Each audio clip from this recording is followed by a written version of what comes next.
الحمد لله نحمده ونستعينه ونستغفره ونستهديه ونعوذ بالله من شرور أنفسنا ومن سيئات أعمالنا من يهده الله فلا مضل له ومن يضلل فلا هادي له أشهد أن لا إله إلا الله وحده لا شريك له وأشهد أن محمدًا عبده ورسوله أما بعد أوصيكم وأوصي نفسي بتقوى الله تعالى وطاعته. Tunamshukuru Allah subhanahu wa ta'ala na kumtakia rehma na amani kiongozi wetu, mwalimu wetu, kipenzi wetu Bwana Mtume Muhammadin sallallahu alayhi wasallam. Na wahusieni pamoja na kuihusia nafsi yangu kumcha Allah subhanahu wa ta'ala na kumtii. Ndugu zangu Waislamu, chukua fikra zako uko mbele ya Allah subhanahu wa ta'ala, siku ya hesabu. Na Mwenyezi Mungu subhanahu wa ta'ala kwa mujibu wa Qur'an atamuuliza kila mtu binafsi peke yake, ana kwa ana, bila ya mkalimani. Ichukue nafsi yako, umesimama mbele ya Allah subhanahu wa ta'ala, pamoja na maswali mengi atakayekuuliza. Atakapokuuliza madha qaddamta lilislam, madha qaddamta lihadha ad-din, umetoa kitu gani kwa dini yako, umeifanyia dini yako kitu gani? Jaribu kutafuta majibu ambayo utampa Allah subhanahu wa ta'ala kwa swali hilo. Sasa kwa sababu hatujafika katika hiyo siku ya hisab, bado tunayo fursa katika mgongo wa ardhi, tuna uhai, basi tujiulize mapema swali hili, ili utakapoulizwa na Allah subhanahu wa ta'ala uwe tayari umekwisha fanya zoezi la kujibu na unao uthibitisho kwa yale ambayo utamwambia Mwenyezi Mungu, ya Allah, mimi nimefanya 1, 2, 3, 4 katika dini yangu. Ndugu zangu Waislamu, maudhui ya khutba yetu, umeifanyia nini dini yako? Kila mmoja ajaribu kutafakari, kujiuliza kwa sehemu aliyopo, amefanyia nini dini yake. Maisha yetu yote hapa duniani yapo kwa ajili ya Allah subhanahu wa ta'ala. Mwenyezi Mungu hajatuleta hapa katika mgongo wa ardhi kwa malengo mengine, ametuleta kwa malengo maalum. Kila tulichonacho ni cha Allah subhanahu wa ta'ala. Mwenyezi Mungu anasema katika Qur'an, anamwambia Mtume sallallahu alaihi wasallam, sema uwaambie, qul inna salati, waambie kwa hakika sala zangu na ibada zangu, wa nusuki, na ibada zangu za kuchinja, wa mahyaya, na uhai wangu wote, wa mamati, na kifo changu, lillahi rabbil alamin, vyote hivi ni milki ya Mola wa walimwengu ambaye ni Allah subhanahu wa ta'ala. La sharika la, Mwenyezi Mungu ambaye hana mshirika. Wa bidhalika umirtu, kama hivyo ndivyo nilivyoamrishwa.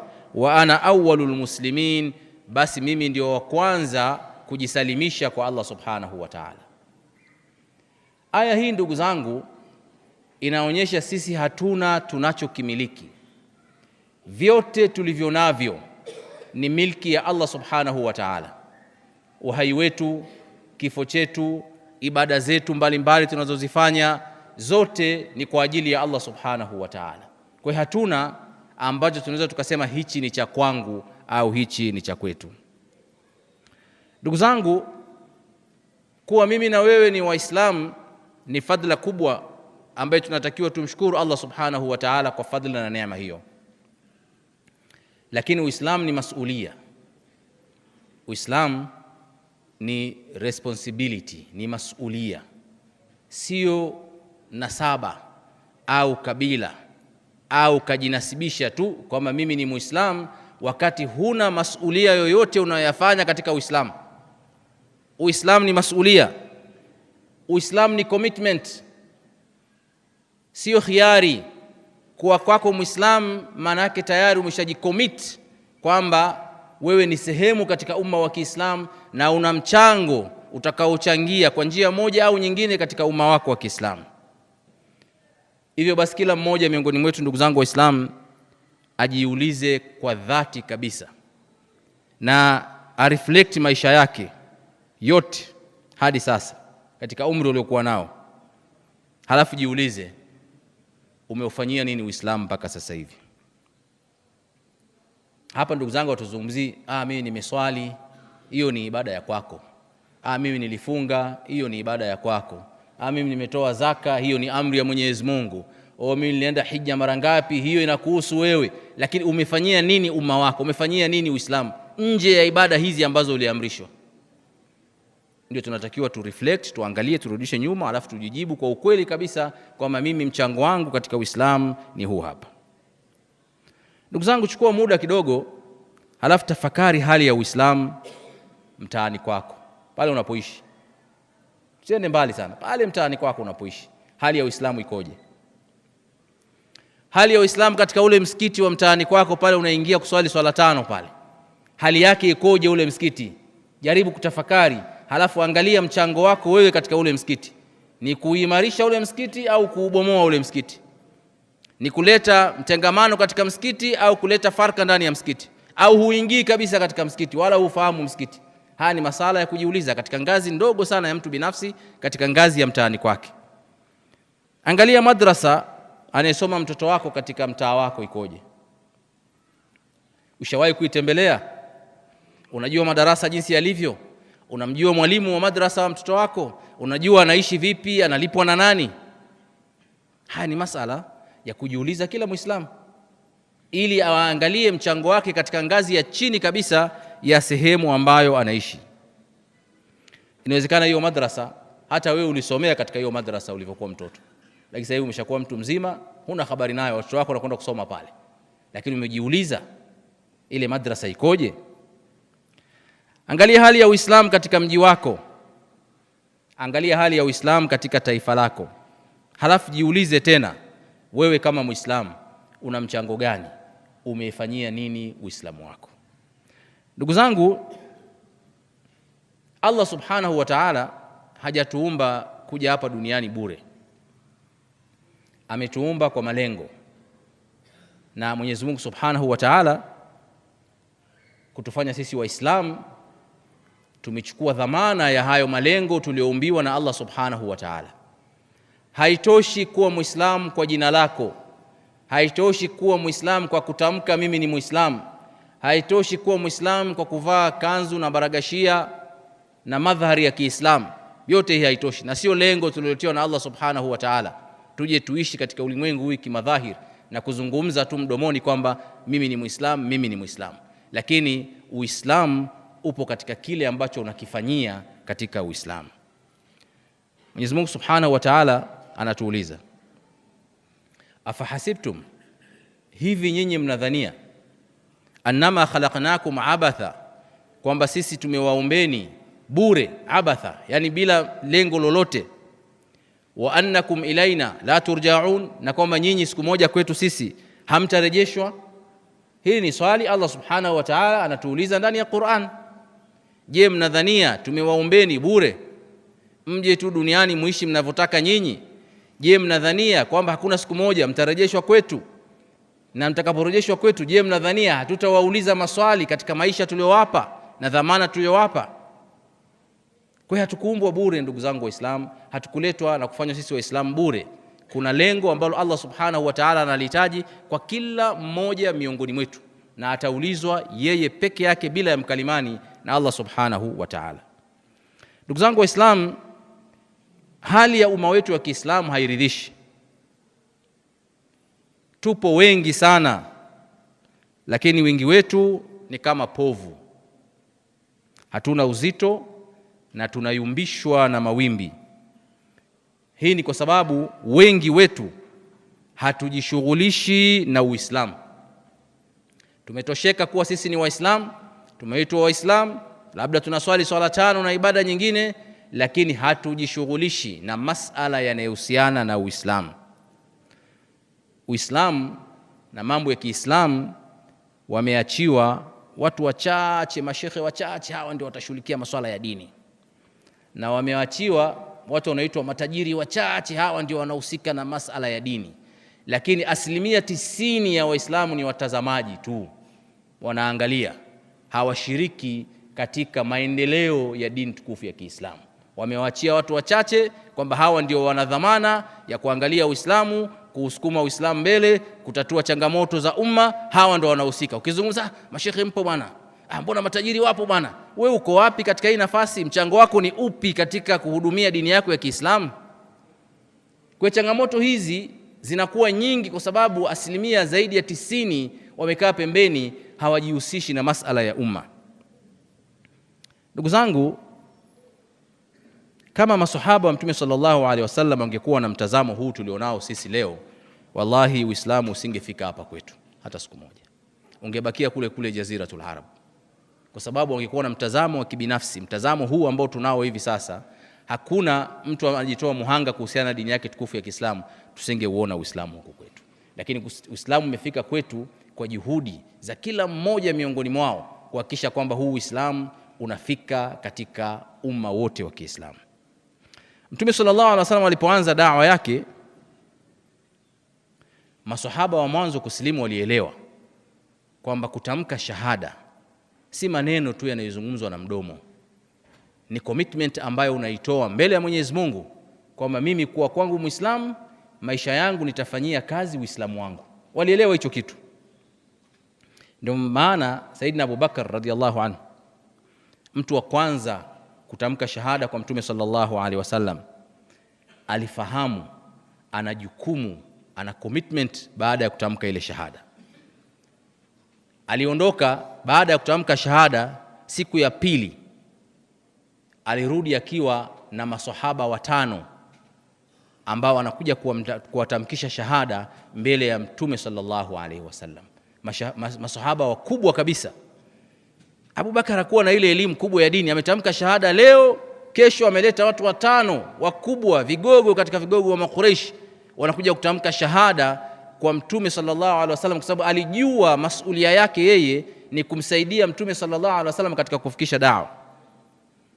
Siku ya pili anamleta Uthman ibn Affan, mmoja katika maswahaba wakubwa kabisa, amesilimu kupitia kwa Abu Bakar radhiyallahu anhu. Amemleta Zubair ibn al-Awwam, amemleta Talha ibn Ubaidullah, amemleta Abdurrahman ibn Auf, amemleta Saad ibn Abi Waqqas. Hawa ni katika maswahaba wa mwanzo waliobashiriwa pepo. Wote wameletwa na mtu mmoja, Saidina Abu Bakar radhiyallahu anhu. Baada ya kutamka shahada, akajua shahada haitoshi maneno matupu. Angeweza kurudi dukani kwake, akaendelea na biashara na akasema mimi Muislamu. Na kweli angekuwa ni Muislamu. Lakini alijua si nitaulizwa mimi shahada yangu tu, nitaulizwa baada ya kuwa Muislamu umefanya nini. Na ndio maana juhudi kama hizi na watu kuelewa Uislamu katika mtazamo huu, ndio maana Uislamu umetufikia hapa tulipo mimi na wewe. Ndugu zangu, mfano wa pili ni kijana wa kisahaba anaitwa Abu Mihjan al-Thaqafi. Kijana huyu ni kijana wa Kiislamu, ametamka shahada, lakini alikuwa na mtihani. Mtihani wake alikuwa ni mlevi, anakunywa pombe. Ni mitihani ya kibinadamu, anakunywa pombe. Mmoja katika vita baina ya Waislamu na mushrikin, Abu Mihjan al-Thaqafi ameenda katika vita, lakini wakati gwaride linakaguliwa ameonekana amekunywa pombe. Hata katika vita vya jihadi, kiongozi wa jeshi Saad akaamrisha akamatwe, afunge kamba, afungwe pamoja na farasi kule sehemu ambapo wanakaa wanawake, asishiriki kwenye vita. Kweli huyu sahaba Abu Mihjan akafungwa. Vita vinaendelea, anaviangalia vile vita, Waislamu wanaelemewa na mushrikini. Akaanza kumlilia mke wa Saad ambaye ni kiongozi, kumwambia naomba nifungue, ndugu zangu Waislamu wanauawa, jeshi la Kiislamu linashindwa, na mimi ni mzoefu katika masala ya vita na wewe unafahamu, kweli nina udhaifu, nimelewa, lakini naomba nifungue, na hii itakuwa ni siri baina yangu mimi na wewe. Kabla vita vijamalizika nitarudi, nitajifunga mwenyewe pingu, nitakaa kama nilivyokuwa, lakini naomba nikashiriki katika kuusaidia umma wangu. Mke wa Saad akakubali, akamfungua, akampa na farasi wa Saad, akampa na upanga.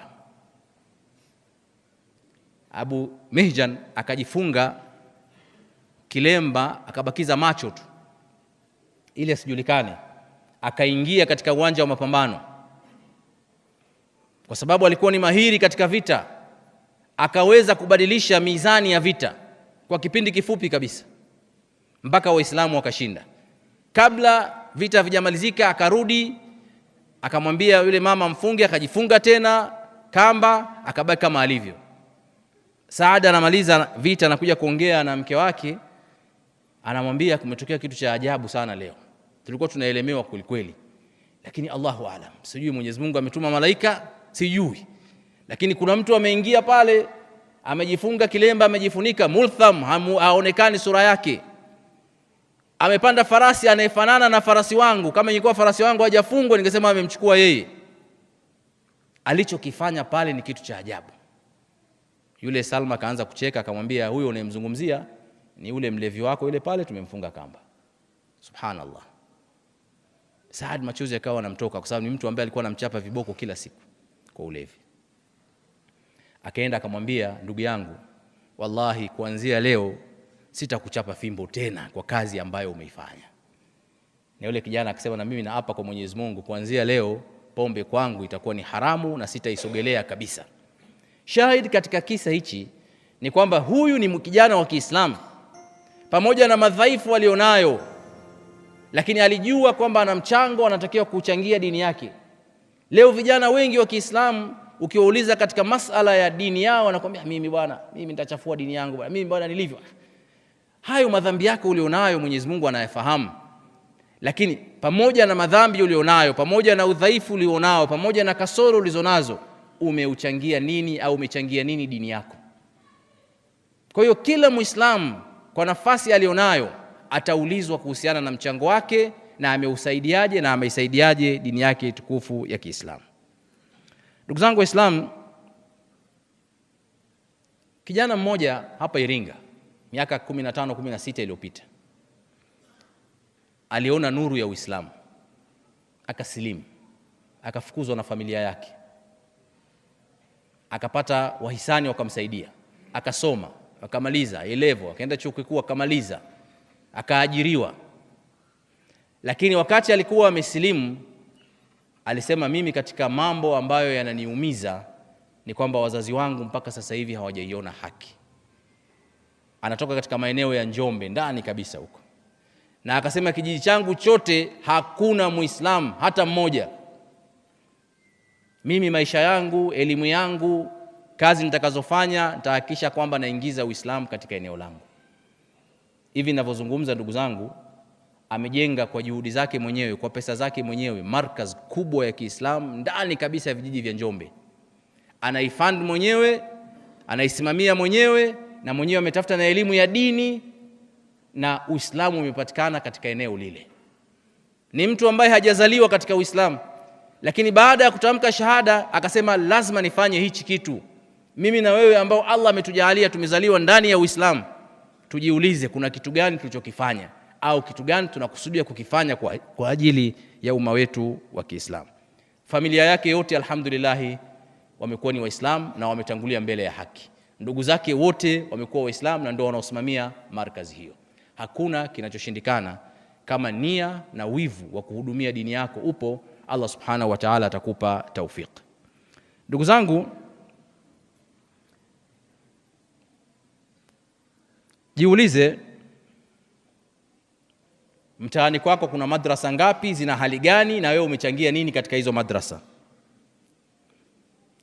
Jiulize, je, mtoto wako anasoma somo la dini shuleni? Watu wetu wanakwenda mashuleni, umewahi kumuuliza? Na kama hasomi dini, umetaka kujua sababu ni nini? Wengi wetu hatufanyi hicho kitu. Leo ndugu zangu, mathalan chukulie mfano manispaa ya Iringa. Tuna shule 35 za sekondari. 35. Shule 66 za msingi ambazo ndio watu wetu wanakwenda kusoma kule. Lakini katika hizo 70% ya hizi shule hazina walimu wa dini. Yaani watoto hawasomi somo la dini mashuleni. Yaani watoto wetu, unadhani hilo ni jukumu la nani? Kuna mtu ambaye atakuja kukusaidia wewe wakati wewe umekaa kama mtazamaji tu, huji na initiative yoyote, huji na fikra yoyote ya kuonyesha kwamba tuna tatizo tunalitatua? Utawaachia tu viongozi wa dini, utawaachia tu baadhi ya matajiri wachache, utaachia baadhi ya taasisi. Wewe unahusika nini kama Muislamu, kama mtu binafsi, kutatua tatizo hili ambalo linakabiliana na watoto wetu? 70% hawana walimu wa dini, lakini upande wengine wa dini tofauti 95% wanasoma dini. Halafu unatarajia hawa watoto wanaosoma katika hizi shule waje waelewe Uislamu, wawe na maadili mazuri, waje wakufanyie wema wewe mzazi wao, wakati wewe ukuchukua hata juhudi ya kuhakikisha kwamba wale watoto waliopo mashuleni kule wanasoma somo la dini, hata kutembelea, hata kujua tu kuulizia huulizii. Unatarajia hii changamoto nani atakayekuja kuiondoa? Allah atumie malaika wake waje wasaidie? Haiwezekani. Huu ni mtihani ambao tumepewa na ni lazima Muislamu ujihusishe na ujiulize. Ndugu zangu Waislamu, Jarir ibn Abdullah anasema katika hadithi aliyopokea, alisema Mtume sallallahu alaihi wasallam, man sanna sunnatan hasana fa'amila biha, yeyote ile atakayeleta initiative, atakayeanzisha fikra mpya katika Uislamu akaitendea kazi, kana lahu ajruha wa mithlu ajri man amila biha, atakuwa na ujira mfano wa yule alianzisha ile fikra na aliyotekeleza ile fikra.